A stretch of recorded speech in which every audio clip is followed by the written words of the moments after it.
My wife insisted that I give 5 million to my mother-in-law to buy a house. When I refused, she jumped straight off the bridge. I was frantic with worry and immediately tried to save her. But my daughter suddenly rushed over, cursed me as a murderer, and slapped me so hard that I passed out. When I woke up, my daughter was holding my wife's ashes and threatening me, demanding that I hand over all my assets and transfer her 100,000 yuan every month for living expenses, or else she would cut ties with me. Unable to bear the pain of losing 2 loved ones in a row, I had no choice but to agree. Over the next 7 years, I worked myself to the bone, my health collapsed, and I was diagnosed with stomach cancer. I desperately wanted to see my daughter one last time, so I begged her to come back to the country. When the camera turned on, the person on the other end turned out to be my wife, who had been dead for 7 years. She was wearing a sexy swimsuit, sitting on her first love's lap, feeding him cherries mouth to mouth. When she saw me, she sneered and said smugly, "Lucian, you're so old now you look like my grandfather. Oh, and you probably don't know this yet, but Luna isn't even your child. I've been cheating on you all along. I had worked my whole life, only to realize I was slaving away for another man's wife and daughter." I died of anger on the spot. When I opened my eyes again, I had returned to the day my wife jumped off the bridge. My daughter Luna's shrill voice rang in my ears, "Lucian, you drove my mother to jump off the bridge. You're a bastard." I instinctively lowered my head and clutched my stomach, but felt no pain at all. It suddenly hit me, I had been reborn, back to a time when my body was still healthy and I hadn't yet developed stomach cancer. In my past life, my wife Yolanda wanted to spend 5 million to buy a house for her mother. I couldn't come up with that much money, so I said to wait. Who would have thought that when she saw I disagreed, she jumped straight off the bridge. She couldn't swim, and as soon as she fell into the water, her slender figure was quickly swallowed by the river. I wanted to jump in to save her, but my daughter slapped me unconscious. When I woke up, my wife had already been cremated. My daughter held the urn and forced me to transfer my property to her, threatening to cut off our father-daughter relationship if I didn't. Feeling guilty toward my wife, I agreed to everything. Later, to come up with the 100,000 living expenses for my daughter, I drank until my stomach bled at business dinners with clients, took out loans, maxed out credit cards, and even begged on my knees for money, all to make sure I never missed a payment. To save money, even when the stomach pain was unbearable, I couldn't bring myself to buy a 2 yuan painkiller and could only grit my teeth and endure it. After 7 years of such a life, I was finally diagnosed with stomach cancer. I wanted to see my daughter one last time before I died, but to my utter shock, the person on the other end of the video call was Yolanda. She was wearing a sexy swimsuit, sitting on the lap of her first love, Ryan, feeding him cherries. She disdainfully said I looked as old as her grandfather, proudly claimed that Luna was not my child, and that she had been cheating on me all along. I had worked my whole life for her and her daughter, only to realize on my deathbed that I had been building a life for someone else. I was so enraged that I coughed up blood and died that very night. Now, everything starts anew. I will not let anyone fake their death and slip away right under my nose again. They want to die, don't they? Then let them really die. Yolanda was straddling the railing of the bridge, glaring at me with venomous eyes, and said, "Lucian, I've been with you for all these years. Even if I haven't done much, I've still put in the effort. I just wanted you to buy a house for my mom, and you wouldn't even agree. What else can I expect from you?" As soon as she finished speaking, she jumped off the bridge. I quickly rushed over to check, and Luna, just like in my past life, suddenly slapped me hard across the face. In my past life, that slap knocked me out, but I'm a mature and strong man, how could a girl easily knock me unconscious? So she must have had anesthetic on her hand. I swiftly raised my hand and grabbed Luna's wrist. The white powder hidden in her manicure fell in a flurry, drifting toward my nose. I immediately held my breath, realizing this was the same substance she used in my past life to make me miss my wife's funeral. Holding Luna's wrist, I made her slap herself. Luna accidentally inhaled some of the powder, collapsed to the ground, and was unconscious for 2 minutes before waking up. She stared at me in shock. "Lucian, how dare you hit me? She's been living off me, eating my food and drinking my drinks, without even calling me dad. Remembering everything from my past life, I raised my hand and slapped her again, saying sternly, Luna, your mother just jumped off the bridge, and you're still causing trouble here. I'm already being lenient by not hitting you. I have always doted on Luna, so this sudden change of face scared her pale, and she lay on the ground for a long time unable to get up. I deliberately called the secretary in front of her, my wife jumped off the bridge. Send someone to set up checkpoints on both sides of the river immediately. I want to see her alive, or her dead body. Luna originally didn't believe I could be so calm, but now seeing me arrange things methodically, she was afraid of delaying her mother's fake death plan. Her eyes rolled, and she came up with a wicked idea. Not long after, my mother-in-law, decked out in gold and jewelry, arrived. As soon as she appeared, she lunged at me, clawing at my face while cursing, Lucian, what did you promise me when you proposed? You said you would treat Yolanda well for life, and that's why I married her off to you. Now you've driven her to death. Give me back my daughter, and give me back the money I spent on her. The stench from my mother-in-law's mouth made me nauseous, but I held back and didn't lose my temper. With a pained expression, I pushed her aside and shouted sorrowfully, Mom, Yolanda isn't dead. I'm trying to save her. Don't cause trouble. I personally commanded the search and rescue team, setting up a checkpoint every 5 meters along the riverbank, and dispatched dozens of search boats to patrol the river. Seeing that I had hired so many people, my mother-in-law, worried about the cost, immediately stopped crying and scolded, Lucian, do you have money to burn? Yolanda jumped in so long ago, she's already dead. You have money to hire a search team, but you don't have any to honor me? Luna snickered on the side. She had installed a waterproof tracker on Yolanda and knew she was hiding behind a bridge pillar, ready to come ashore. As long as my mother-in-law drove me and the search team away, their fake death plan would succeed. But she never expected that I would personally take a rescue boat into the river. Seeing the boat getting closer and closer to Yolanda's hiding spot, Luna's eyes turned red with anxiety. She paced back and forth on the shore and shouted, Lucian, what are you doing? Come back. You don't know how to rescue anyone, don't make things worse. Standing at the bow of the boat, I pretended to be heartbroken and said, Daughter, don't worry, I'll be careful. Seeing that Luna couldn't persuade me, my mother-in-law grabbed her hair and slapped her, You useless girl, what are you standing there for? Your mother is dead, and if something happens to your father, you'll be an orphan. Who will give you money then? Luna's cheek was swollen from the slap. Seeing that the boat was about to overlap with Yolanda's location, she steeled herself and knelt down to me, Dad, please come back. I'm begging you. I don't have a mother anymore. I can't lose you too. In my past life, seeing her like this would have broken my heart. But now, I pretended to wipe away tears and continued searching in the direction indicated by the boat's detector. The tracker Yolanda bought was too simple. The GPS detector on the rescue boat could see her every move. Seeing the boat getting closer, she didn't dare to surface for air. She took a deep breath and hid underwater. But I acted as if on purpose, steering the boat right over her head, leaving her unable to breathe. Luna on the shore was so anxious her eyes nearly popped out. With no other choice, she called Ryan, Uncle Ryan, come quickly, my mom is about to be killed by Lucian. Ryan was a good friend of mine from college. After I got married, I even arranged for them to meet. At the time, they seemed very reserved, and I didn't suspect a thing. But after I died, I found out he was Yolanda's first love. She married me just to spite him. Ryan was already nearby waiting to pick up Yolanda. When he heard Luna's plea for help, he was on my boat within 2 minutes. He said hypocritically, Lucian, it's too dangerous for you to search on the river. Go back and keep Luna company, she's terrified. With that, he started steering the boat toward the shore.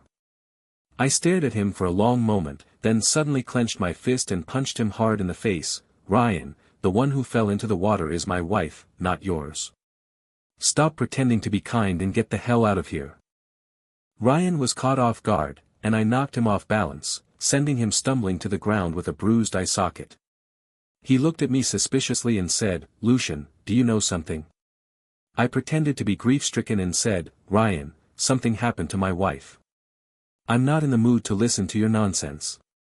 If you're not going to help, just go home. After saying that, I loudly called out Yolanda's name. Ryan stared at me suspiciously, but seeing that I was genuinely just anxious, his expression softened a bit. He got up, walked over to me, put his arm around my shoulder, and said, "Lucian, you've been searching for so long without finding anything. Yolanda probably isn't going to make it. You should accept it."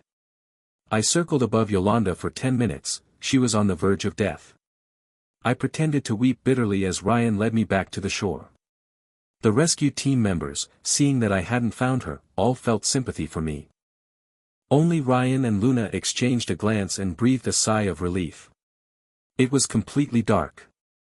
They urged me, "Lucian, it's late and cold. Take the child back home. We'll keep watch here and notify you immediately if there's any news." Luna chimed in, "Dad, Uncle Ryan is right. Let's go home. Mom loves to look good and wouldn't want you to see her in a bad state. Leave the rest to Uncle Ryan." They were too eager to persuade me to leave so they could pull Yolanda out, not noticing a streak of red emerging from the middle of the river. If Yolanda were still conscious, she would never let her skirt float on the water's surface. I ignored them, and they kept urging. I kept my head down, afraid they might catch the cold sneer on my lips. Time ticked by, and Ryan grew anxious, eventually dragging me into the car. At that moment, the sound of sirens rang out, and the police and ambulance arrived. Luna and Ryan's faces instantly turned pale. Luna questioned me, "Dad, why did you call the police?" Just as she spoke, a police officer on the shore shouted, "Over there, hurry up and pull her out." Luna turned around and saw the figure in red floating on the river, screaming, "Mom!"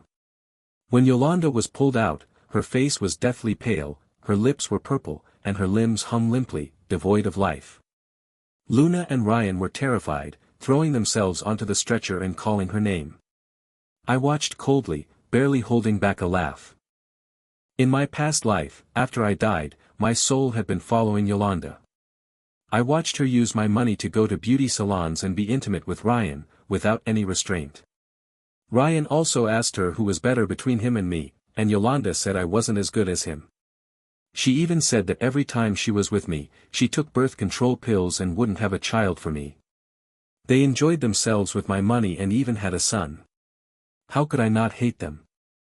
I was staring at Yolanda when her finger twitched. The doctor was performing CPR to drain water from her lungs, but Luna and Ryan wouldn't have it. Luna pushed the doctor away and shouted, "You pervert. My mom is dead, and you're still taking advantage of her. I'm going to report you." Ryan chimed in, "The deceased should be respected. If you keep this up, I won't be polite with you." The doctor explained that he was trying to save her, but they wouldn't listen. The medical staff was scolded so harshly that no one dared to approach. The police came to mediate, but Luna rushed at them and started grappling. "If you hadn't come so late, would my mom have died? How dare you still talk?" With all this commotion, the golden 5 minutes for resuscitation slipped away, and Yolanda was dead.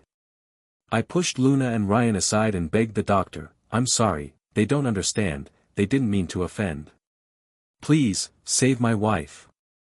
Seeing the doctor unmoved, I dropped to my knees, "I'm begging you, save her." My sincerity moved the doctor, and he was about to continue saving Yolanda when Ryan called over his doctor friend Calvin, claiming he was a professional. I knew Calvin was in cahoots with them and would definitely say Yolanda was dead, so I shook my head and said no. But Luna and Ryan carried the stretcher toward Calvin anyway, and I didn't stop them. I just wanted to see what expressions they'd have when they found out Yolanda was truly dead. Soon, Yolanda was taken to Calvin's hospital, and I followed along. At the entrance of the operating room, Luna, thinking things had gone her way, clutched her stomach and acted coy, "Uncle Ryan, I'm hungry. Go downstairs and buy me a milk tea." Just then, the operating room door opened, and Calvin came out, avoiding eye contact as he said, "The person is dead." Luna and Ryan were initially smug, believing their plan had succeeded. Luna immediately glared at me and said, "Lucian, you're a murderer. If you hadn't been suspicious, my mom wouldn't have died. I hate you." Ryan pulled Calvin aside and stuffed cash into his hand, saying, "Thanks, buddy. I'll treat you to a meal later." Calvin didn't answer, hesitating as if he wanted to say something. Ryan grew annoyed. "You think it's not enough?" Calvin said, "I told you, she's dead, really dead." Ryan froze, looked at the operating room in horror, then grabbed Luna by the collar and threw her in front of Yolanda's body. "Stop messing around, your mom is really dead." Luna saw Yolanda's face, turned pale, reached out to feel for a heartbeat, but found nothing. She was so terrified she lost control of her bladder, muttering over and over, "Impossible, we had it all planned out."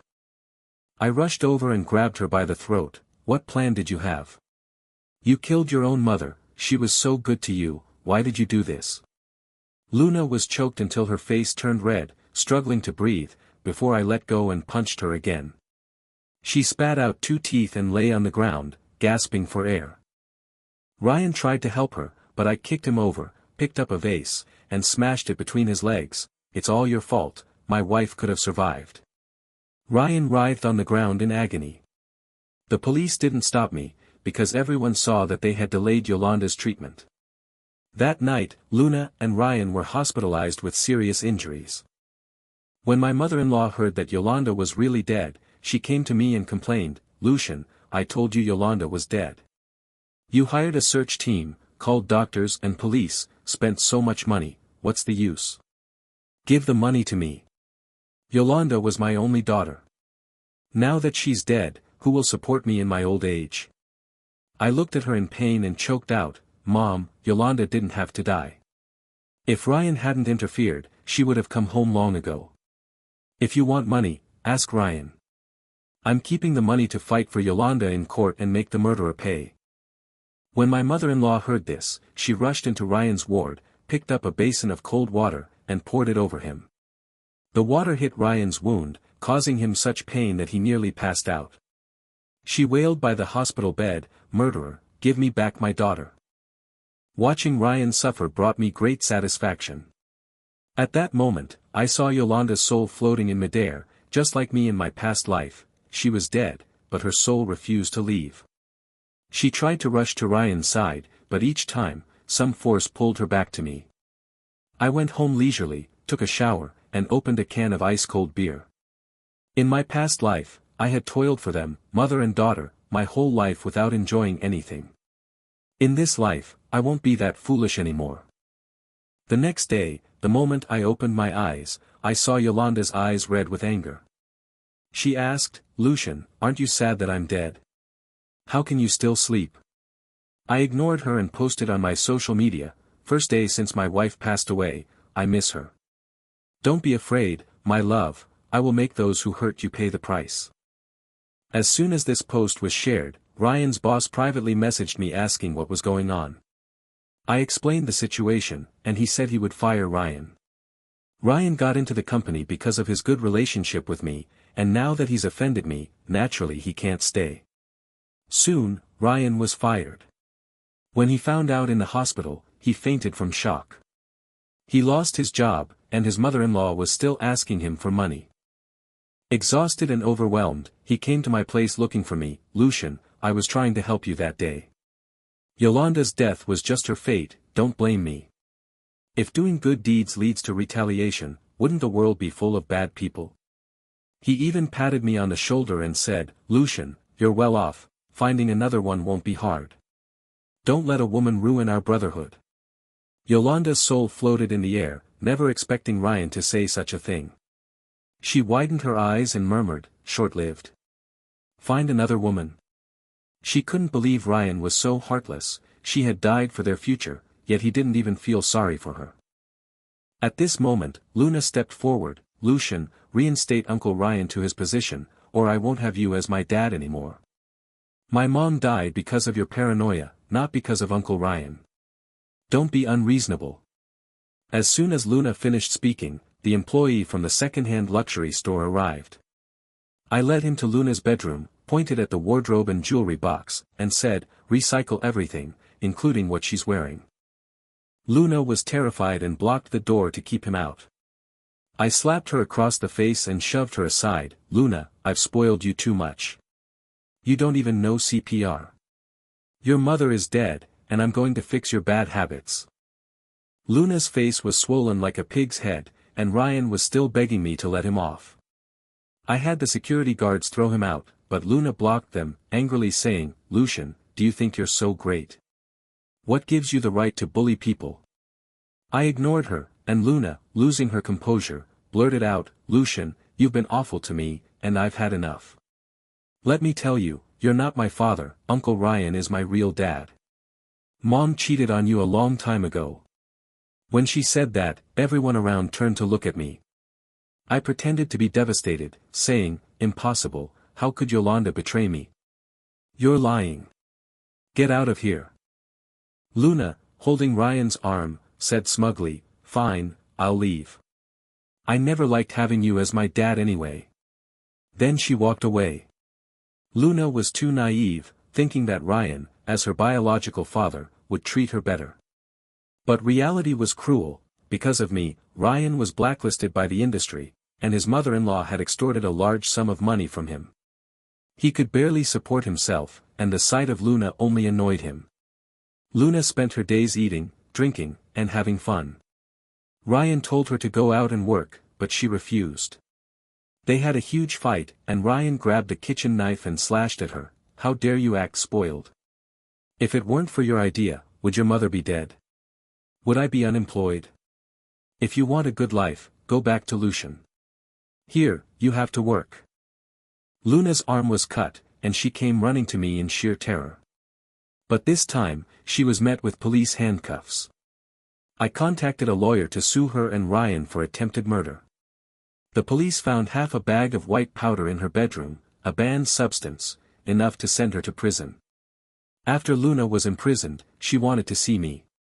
In my past life, I raised her, but she never appreciated my kindness and conspired with others to drive me to death.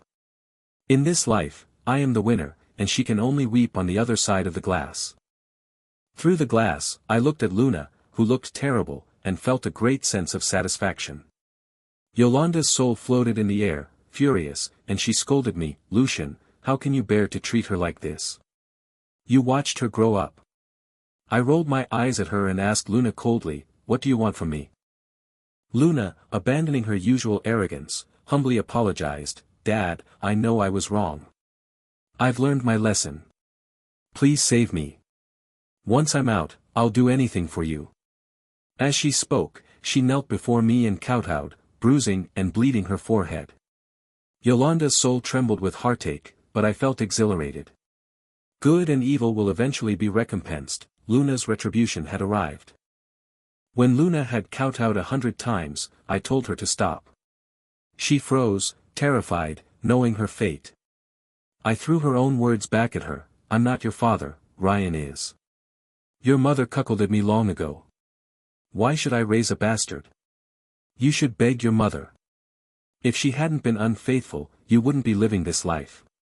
Not long after, news came from the prison that Luna had slit her wrists in a suicide attempt, but she was resuscitated. When asked why she did it, she only said, "The blood in my veins is mixed blood, I find it filthy." The news of Luna's suicide struck Yolanda's soul deeply. Every day, she either cursed Luna for being spineless or blamed me for driving a wedge between mother and daughter. But before she could finish her rant, something happened to Ryan. Ryan was sentenced to 5 years for obstructing a doctor from saving a patient, which led to Yolanda's death. The doctors and nurses were all my witnesses. In prison, he was targeted by a pervert, tormented for half a year, suffering a fate worse than death, and ultimately died in the restroom. After Ryan's death, Yolanda's soul grew dim. She finally saw Ryan for the coward he was. She began to regret everything and would secretly confess to me, but I pretended not to notice. One day, I brought an innocent woman home. Yolanda saw me kissing her and went berserk. "Lucian, how could you kiss her? This is our home, kick her out." She tried to separate us but couldn't, so she curled up in a corner in despair. I glanced at her dismissively, thinking she wasn't as miserable as I was in my past life. I curled my lips and said to her, "I did that on purpose that day." Yolanda froze. Realizing I was talking to her, she rushed over excitedly, you can see me? I said, of course. I saw you when you were in the river. The tracker Luna gave you was a huge help. Yolanda came to her senses and asked in disbelief, you killed me on purpose? Why? Don't you love me anymore? After her death, Yolanda saw many people clearly. Her mother only wanted money, Luna quickly forgot her, and Ryan said she had a short life. She placed her hopes on me, but now I'm telling her that I was the one who killed her. Her face twisted as she shook her head, refusing to accept the fact that no one loved her. I pulled the woman beside me closer, kissed her lips, and said, Yolanda, isn't it painful to be trapped between life and death, unable to live or die? You'd better get used to it soon, there are plenty more days like this ahead. Later, I expanded the company and multiplied my assets tenfold. Someone asked me, do you still hate? I thought for a moment and shook my head. I stopped hating long ago. Hatred is for the living. And they no longer deserve it. In prison, Luna lost her mind and was transferred to the psychiatric ward. Every day, she repeated the same sentence, I'm not a bastard. I'm not. No one answered her. As for Yolanda, one day, I woke up and found her gone. Sunlight streamed into the room, and I suddenly understood, once the obsession faded, she was bound to disappear. I stood by the window, watching the bustling traffic of the city, and whispered softly, it's over. This time, it was truly over. As for me, I sat at the dining table and poured myself a glass of wine. The lights outside the window were bright, and life was just beginning.